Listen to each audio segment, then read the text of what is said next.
avait envoyé les tout premiers ambassadeurs qui étaient Jésus-Christ. Quand Jésus-Christ est arrivé sur terre, il a pris les hommes, il les a amenés auprès de Dieu. Ce ne sont pas les hommes qui ont cherché Dieu, mais Dieu est venu lui-même à la recherche des hommes.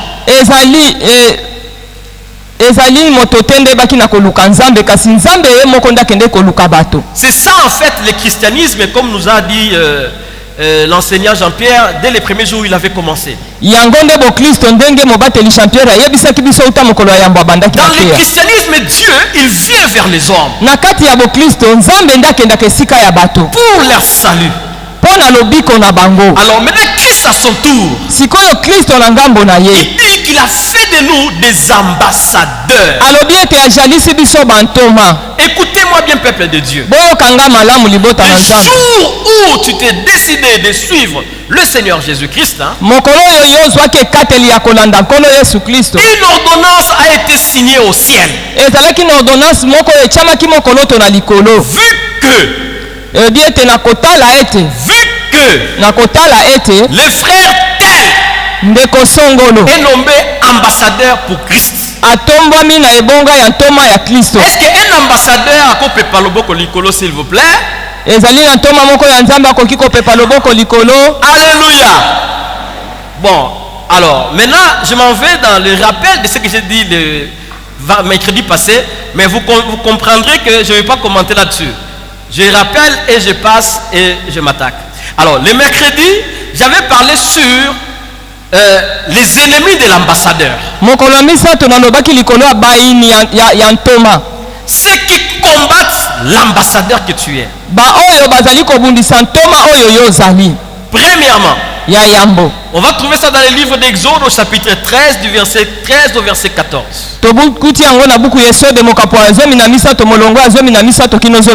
C'est l'ignorance de Dieu. Ou encore croire que Dieu, qu'on ne connaît pas Dieu. Là-bas vous allez voir qu'est-ce qui se passe. Dieu dit à Moïse, va vers l'Égypte pour sauver mes enfants. Mes enfants sont en train de souffrir en Égypte. Va les sauver. Et que dit Moïse? Moïse dit à Dieu, oh, écoute Dieu, quand je vais arriver là-bas, ils vont me poser la question, qui t'a envoyé? Quelle sera ma réponse?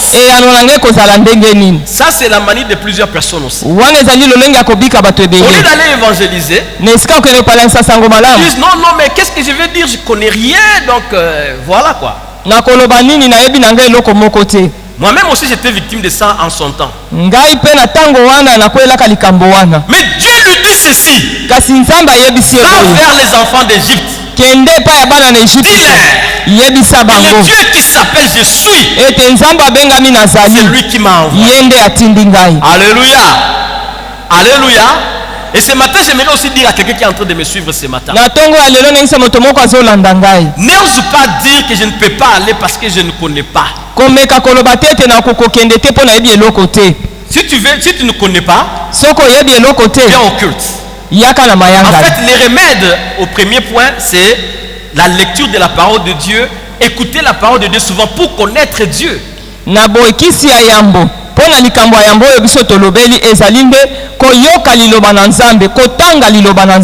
Dieu lui a dit, va leur dire que le Dieu qui s'appelle Je suis. Et quand tu iras, ne te donne pas beaucoup de peine. Dis-leur que le Dieu qui m'a envoyé, il est le Dieu qui vit. Ce n'est pas un Dieu mort.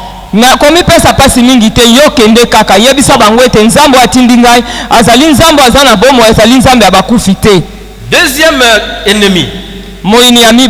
Ça se trouve dans le livre d'Exode, toujours au chapitre 4 du verset 1 au verset 2. Là-bas on voit Moïse dire à Dieu, oh Éternel, ces gens-là, ils ne vont pas m'écouter. Parce que comme vous le savez, on appelait les peuples juifs les peuples cou raides, les gens qui n'écoutent pas. Même quand on leur parle, ils n'écoutent pas.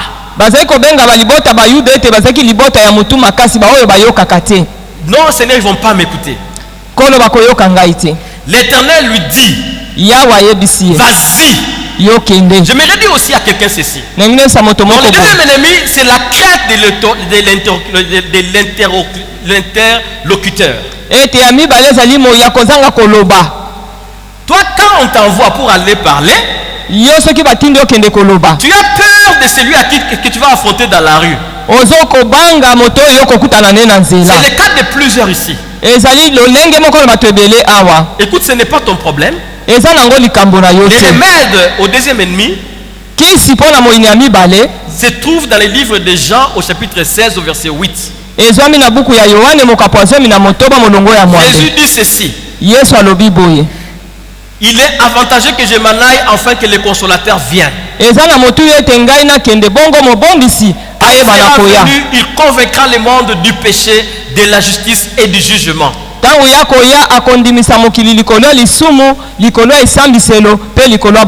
Troisième ennemi, il se trouve sur Exode chapitre 4 verset 10. Moïse dit à Dieu, écoute Dieu là, comme tu me vois là, je ne sais pas parler. Et si je ne sais pas parler, ce n'est pas aujourd'hui, ce n'est même pas hier, c'est depuis les temps anciens. Je ne sais pas parler. Le troisième ennemi, c'est le mépris de soi-même. Donc toi-même tu te méprises. Toi-même tu te dis que non, moi je ne saurais pas. Écoutez, j'aimerais dire à quelqu'un ceci. Si Dieu t'a dit d'aller, et lui Dieu il croit en toi, et c'est ce qui est suffisant. Est-ce que quelqu'un me comprend bien? Si Dieu te dit de partir, toi tu ne crois pas en toi, mais lui Dieu il croit en toi. Alors vas-y, ne crains rien. C'est lui qui t'a envoyé. Arrêtez de soulever beaucoup de raisons. Non, écoute, je suis pauvre.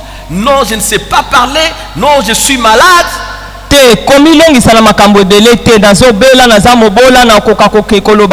Écoutez-moi bien. Si Dieu t'envoie tout en connaissant ce que tu es, c'est-à-dire qu'il veut faire de ta faiblesse une force. Est-ce que quelqu'un me suit bien? C'est-à-dire que Dieu veut faire de ta faiblesse là une force. Ne commets pas l'erreur de refuser. Tu as peut-être un problème tel qu'était Paul. Paul a dit, il y a l'écharde qui est à moi. Dieu lui a dit, ma grâce te suffit. Donc ne te donne pas beaucoup de peine à pleurer sur ton écharde, sur ton problème. Vas-y, c'est lui qui t'a appelé, il le sait. Comme ça.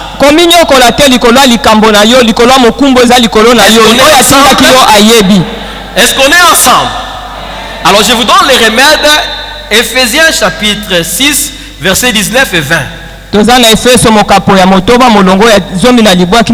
Là-bas vous verrez Paul dire, je prie Dieu pour qu'il puisse me donner, quand je vais parler, que je parle avec hardiesse.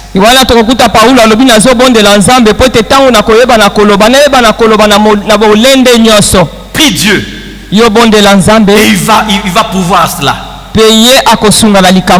Quatrième ennemi, ça se trouve dans le livre de Exode au chapitre 4 verset 13. Et là c'est un ennemi grave. Écoutez ce que dit Moïse. Il commence d'abord par dire à Dieu, écoute Dieu, bon, on va me demander qui tu es. Moi je ne connais pas trop bien ce que tu es. L'Éternel lui donne des assurances. Après non Dieu, écoute, ils vont pas me croire, hein, ces gens-là ils sont déjà au courant. Dieu lui dit, vas-y, moi je vais les convaincre. Yawa lobi kende ngai na kondimisa bango. Après il dit Dieu, écoute, moi je ne sais même pas parler, comment je vais m'y prendre? Abinzambe ngale bi kutu koloba tena na likukuba na kolobela bango ndenge ni. Dieu lui dit c'est moi qui ai créé la langue, c'est moi qui ai créé tout, vas-y. Nzamba yebise ngam na kela lolemo.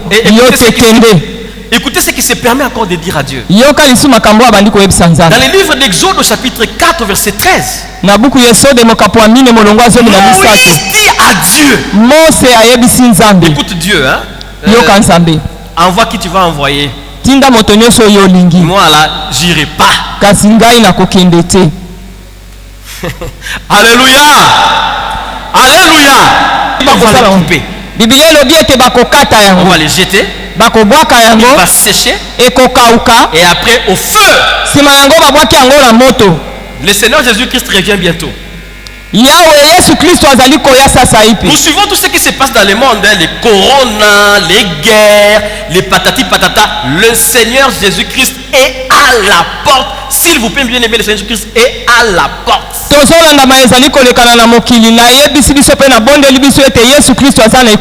Ne commettons pas l'erreur de rester ici.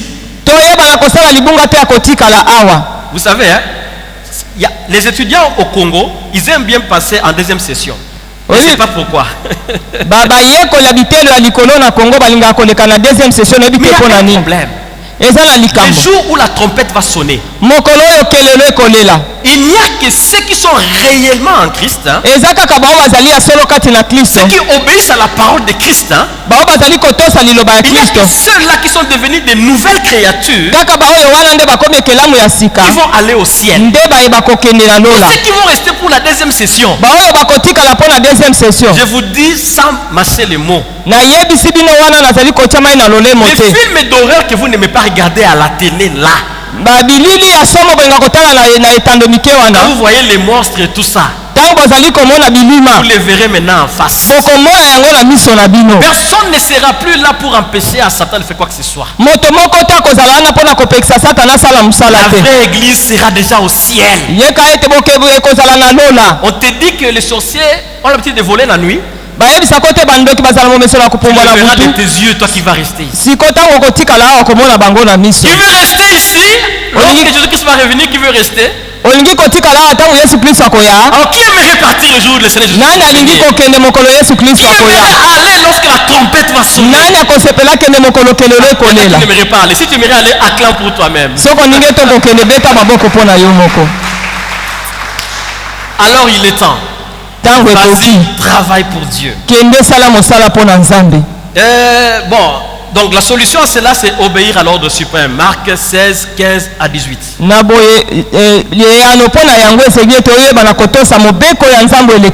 J'aimerais que nous puissions ouvrir ce matin nos Bibles dans les livres de Jean au chapitre 4. Là-bas, je vais rappeler les deux autres choses que j'avais dit et puis on va s'atteler un peu sur ces chapitres. J'aime bien ces chapitres pour l'évangélisation. Jean au chapitre 4, nous lirons, je vais lire du verset 4 et je vais m'arrêter à un moment donné. Jean au chapitre 4.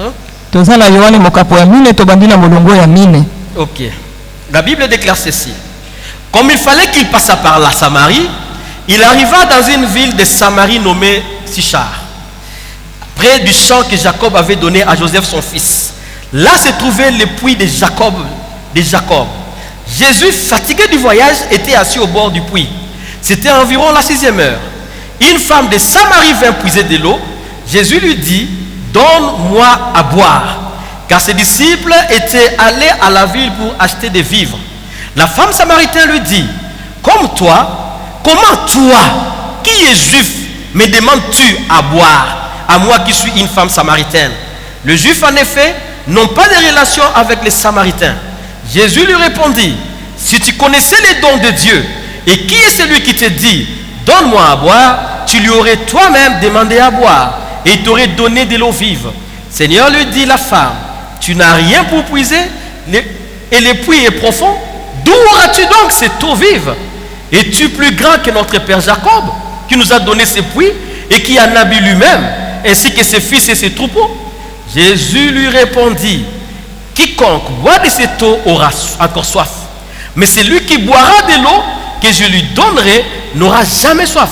Et l'eau que je lui donnerai deviendra en lui une source d'eau qui jaillira jusque dans la vie éternelle. La femme lui dit, Seigneur, donne-moi cette eau, afin que je n'ai plus soif et que je ne vienne plus puiser ici. Va, lui dit Jésus, appelle ton mari et viens ici. Alléluia. Alléluia. De prime abord ici, j'aimerais dire qu'au chapitre 4, la Bible déclare que Jésus devait passer par là avec ses disciples. Alors, ce qui était là le mercredi, je leur ai dit ceci. Les Juifs ne s'attendaient pas avec les Samaritains. Ainsi, pour la Samarie, en tout cas, Jésus et ses disciples étant juifs, ils devaient passer. Voilà un autre ennemi. Voilà un autre ennemi. Nos mauvais comportements. Ça peut être des mauvais comportements générationnels. Les Samaritains étaient tellement en hostilité qu'ils ne pouvaient même pas s'entredonner même de l'eau à boire. Ils avaient une hostilité telle que même s'ils trouvaient un Samaritain là-bas en train de mourir ou un Juif en train de mourir, ils pouvaient passer, donc ça lui dit rien.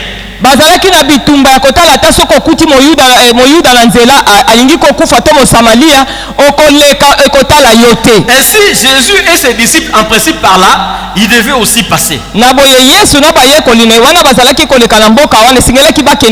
Bien aimé dans le Seigneur, j'aimerais te dire encore ce matin, ne cherche pas à ce que à cause de toi que les gens ne viennent pas à Christ à cause de ton comportement.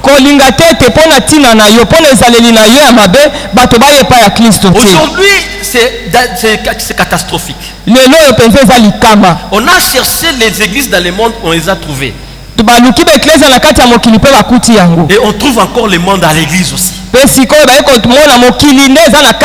On commence à trouver l'église des escrocs, des adultères, des menteurs, des gens qui vivent loin de Dieu, à l'église de Dieu. Il ne faut pas qu'il en soit ainsi.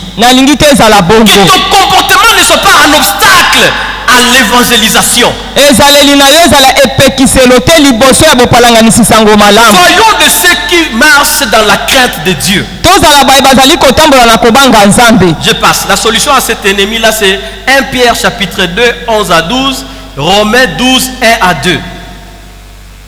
Ok, je crois que vous avez noté 1 Pierre chapitre 2, verset 11 à 12, Romains 12, 1 à 2. Ces versets-là, moi, je les ai par cœur, je peux les réciter. Mais les aiguilles tournent, je passe. Alors, il y a encore un autre ennemi ici que je voulais vous faire voir. La Bible dit que Jésus-Christ étant arrivé là-bas près de ce puits-là, il était fatigué. La fatigue physique, la fatigue spirituelle. Actuellement, on est soumis à beaucoup de pression. Pour manger, il faut faire beaucoup de gymnastique. Pour élever les enfants, beaucoup de gymnastique. On subit des pressions jusqu'à l'église. Et à cause de ces pressions, nous ne voulons plus aller évangéliser. Et c'est ce que dit la Bible. Je vous en conjure, au nom de Jésus qui doit venir et au nom de son apparition, la bonne nouvelle, en toute occasion, favorable ou pas, je suis fatigué, je prêche Jésus, je suis pauvre, je prêche Jésus, pas d'habits, je prêche Jésus. Et même si j'ai des habits, je prêcherai encore Jésus. Il y a aussi de ces gens, parce qu'ils ont, ils ne prêchent plus. Ils gonflent. Même quand tu auras, annonce l'évangile. Est-ce qu'on se comprend bien? Alléluia. La solution, c'est là, c'est dans 2 Timothée chapitre 4, verset 1 à 2. Alors, brièvement, j'aimerais vous parler ce matin Comment est-ce qu'on peut s'y prendre dans l'évangélisation? J'aimerais qu'ensemble nous suivons les techniques de Jésus. Regardez ce que fait Jésus. Jésus commence par s'approcher d'un puits. Et à ce puits-là, il y avait une femme. Jésus savait que la femme là était une femme samaritaine. Et qu'entre lui et elle, il ne pouvait pas y avoir de conversation. Mais Jésus s'approche quand même de la femme. Et en plus, Jésus connaissait bien que la femme, en plus d'être samaritaine, c'était une prostituée. Évangéliser, je vous donne quelques techniques que Jésus avait utilisées. La première, c'est l'approche, le contact vers la personne. Et quand Jésus s'est approché de la femme,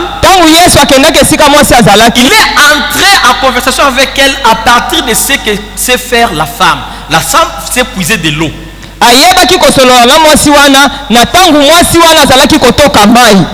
Je prie Dieu qui me donne vraiment de communiquer ce que j'ai envie de vous communiquer. Alléluia. Est-ce qu'on est ensemble? Je vous donne quelques stratégies qui peuvent nous aider tous. Je dis ceci. Jésus qui s'est approché d'abord de la femme. Il part à partir de ce que la femme savait faire. Puiser de l'eau. Vous savez, il est généralement plus facile d'évangéliser quelqu'un contact avec la personne à partir de ce que la personne sait faire. La personne sait cultiver le champ. Vas-y par là, parle-lui de Jésus. C'est un politicien, parle-lui de Jésus. C'est un intellectuel, parle-lui de Jésus. Ce que j'aime beaucoup avec la Bible, c'est que notre Bible ici contient tout et tout. Et approche la personne sans avoir peur. Est-ce qu'on se comprend bien? Vous savez, il y a de ces personnes sont là, dès qu'ils voient quelqu'un avec des rastas, ou bien quelqu'un fume le chanvre, ou bien avec des tatouages, il se dit que non, cette personne, c'est une personne difficile.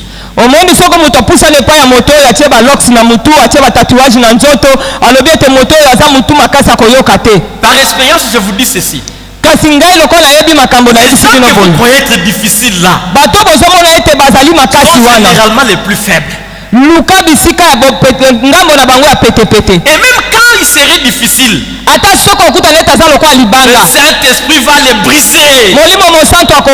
Tu peux me dire un bon amen? Est-ce que tu peux me dire un bon amen? Même quand il serait dur, le Saint-Esprit va briser son cœur. Et ayez l'habitude, moi j'aime bien, quand je trouve des groupes de gens, j'aime bien m'attaquer aux meneurs. Si tu attaques les meneurs, si le meneur tombe, la troupe vient. Donc ne crains rien, approche la personne, parle-lui. Et tu verras, si tu l'approches, le Saint-Esprit va t'aider. Tu vas voir, tu vas dire des choses que toi-même tu ne comprendras pas à la fin.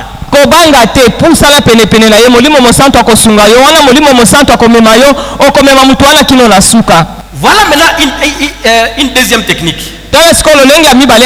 C'est la partie principale de l'évangélisation. Jésus-Christ suscite l'intérêt de sa personne dans la femme. Donc susciter l'intérêt de Christ auprès de la personne à qui tu parles. Alléluia. Christ s'est approché de la femme. Donne-moi de l'eau. Non mais écoute, je crois que la femme là, si elle était mon gars là, elle s'exclamait en disant Alléluia. Mais je dis que c'était pas un problème pour lui. Il a continué à parler. Il s'est approché de la femme. Il a continué à parler. Écoute, donne-moi de l'eau. D'ailleurs, si toi tel que tu es là, c'est à toi de me demander de l'eau parce que c'est moi qui ai de la vraie eau.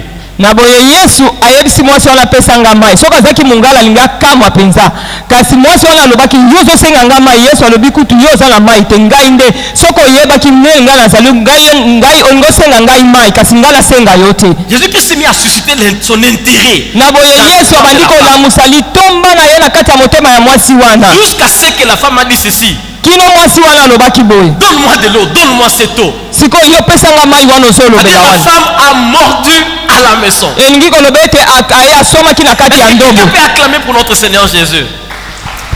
Ah, j'aime.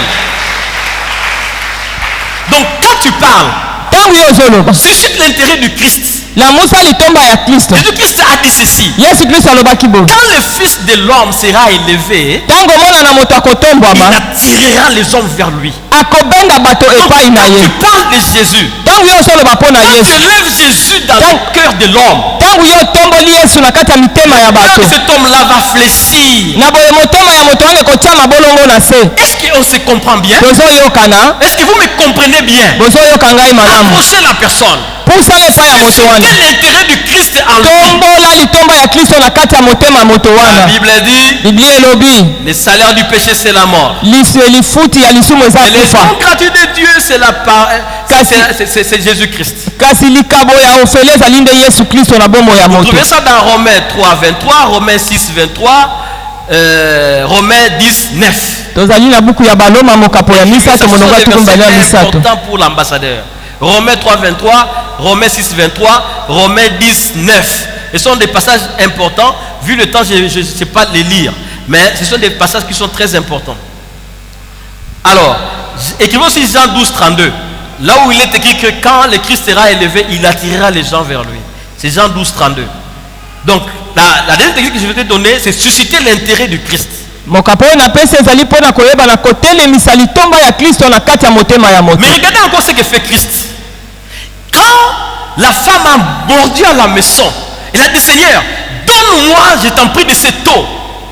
Il a fait intervenir maintenant la partie surnaturelle. Il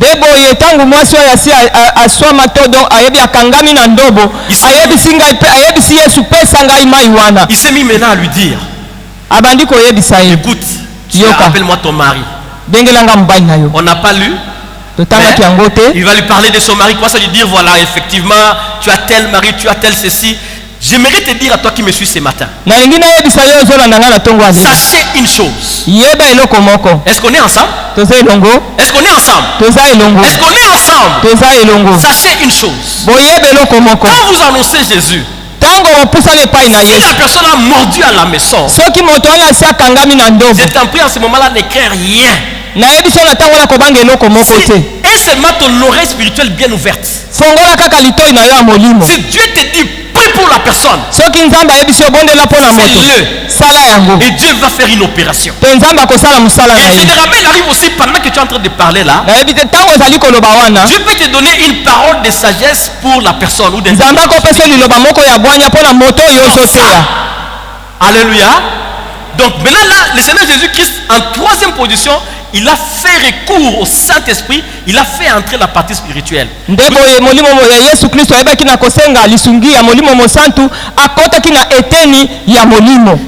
vous approchez de quelqu'un en tant qu'ambassadeur, je vous en prie, ne soyez pas en position dormant.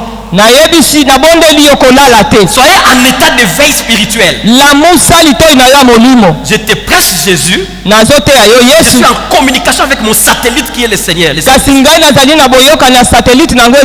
Alléluia.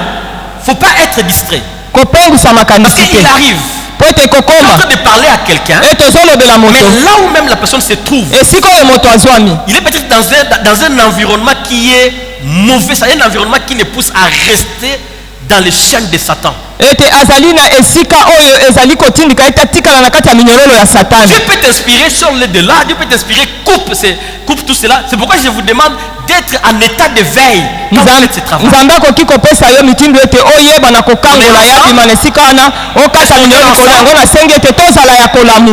Ok, alors je passe à une quatrième technique.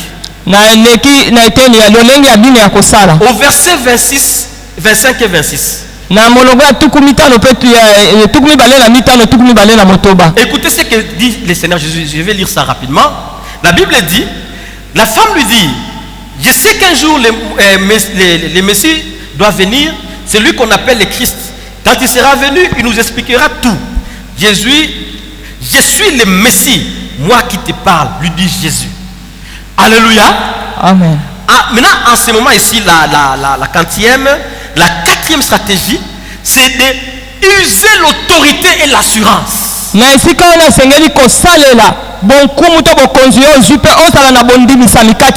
Quand tu parles, et ton autorité avec toi, sois sûr de ce que tu dis. La Bible déclare que quand Jésus-Christ a dit à cette femme, le Christ dont tu as entendu parler là, là la femme était KO. Et là, ce que ma bien-aimée Dena Mwana a chanté est arrivé. Le Seigneur Jésus-Christ est descendu dans sa gloire. Et tout s'est arrêté dans la vie de cette femme. La condition arrêtée. Cet homme qui était une évangéliste pour amener les hommes dans le royaume de Satan. Ce jour-là, il y a eu transfert. Il y a eu transfert. Il a commencé à amener les gens vers Christ.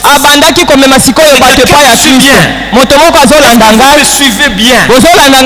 Quand vous intervenez selon les normes du Christ, il sort dans toute sa gloire. Il y aura transfert. Et une vie va changer. Est-ce que vous me suivez bien? Avant de revenir à ça, j'aimerais donner d'abord un dernier ennemi que je n'avais pas donné le vendredi passé. Je vais lire ça dans le livre toujours des Jean 4, versets 30 et 31. La Bible dit ceci. Les gens sortirent de la ville pour se rendre auprès de Jésus. Entre-temps, les disciples les pressaient en disant, Maître, mange donc. Voilà un autre ennemi que je tenais à tout prix à vous dire ce matin. La femme a été éblouie par Dieu. Elle n'a pas pu se contenir. En fait, j'aimerais vous dire, parmi les caractéristiques des personnes qui ont rencontré réellement Jésus-Christ, c'est le fait qu'ils sont généralement éblouis par Dieu. À telle enseigne qu'ils ne peuvent pas se taire. Ils vont parler. Pierre et Jean ont dit ceci. Quand on les avait interdit de parler de Jésus, on leur a dit qu'on ne parlait pas de Jésus et puis on vous libère. Vous trouvez ça dans le livre de Actes chapitre 4, versets 18 à 21.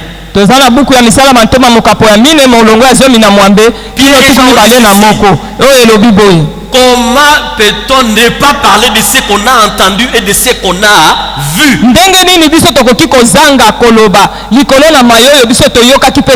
y a quelqu'un ici qui a déjà entendu parler de Jésus? Il y a quelqu'un ici qui a déjà vécu la grandeur de Jésus dans sa vie?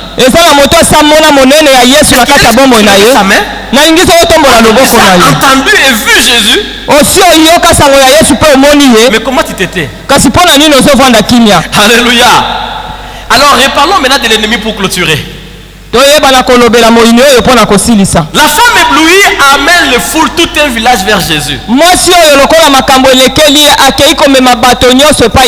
que font les disciples? Les disciples, eux, ils pressent Jésus seulement de manger. Ça c'est le propre des chrétiens de ces jours. Au lieu de suivre ce qui est essentiel, qui est l'évangélisation, on se penche sur le manger, sur notre être, sur nos plaisirs, au lieu de se pencher sur ce qui est Christ.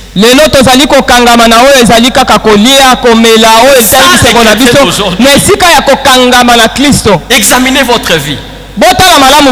Examinez votre vie. Vous me direz si ce que j'ai dit est faux. Est-ce que ce que j'ai dit est faux? Examinez vos vies, vous allez voir. Nous pressons vers ce qui n'est pas essentiel. Pendant que les âmes se meurent. Alléluia. Alléluia. Est-ce que ce message que vous ai donné ce matin est entré dans vos cœurs? Tu as compris les ennemis qui te combattent pour que tu n'ailles pas évoluer. J'arrête là s'il vous plaît. Priez le Seigneur.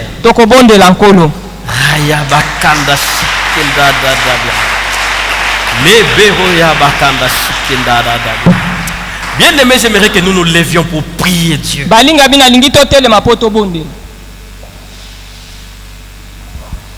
Toi qui es venu ce matin, toi qui aimes dire, comme Moïse, Éternel envoie Jean-Pierre Bouendo, lui il vient des États-Unis, connaît bien la Bible. Envoie Anaclé Kapepula, lui il est pasteur représentant légal. Envoie Maman Dada, la femme des miracles. Tu énerves Dieu. Dieu aimerait même te faire quelque chose de spécial dans ta vie. Mais à cause de ton comportement là, tu rates. Si Dieu avait appelé Aaron, c'est parce que Moïse s'était méprisé et puis il a refusé l'ordre de Dieu.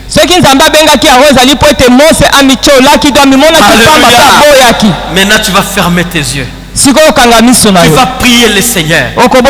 J'ai dit beaucoup de choses, tu sais. Et je t'ai pris d'invoquer Dieu. Quelque chose t'a touché.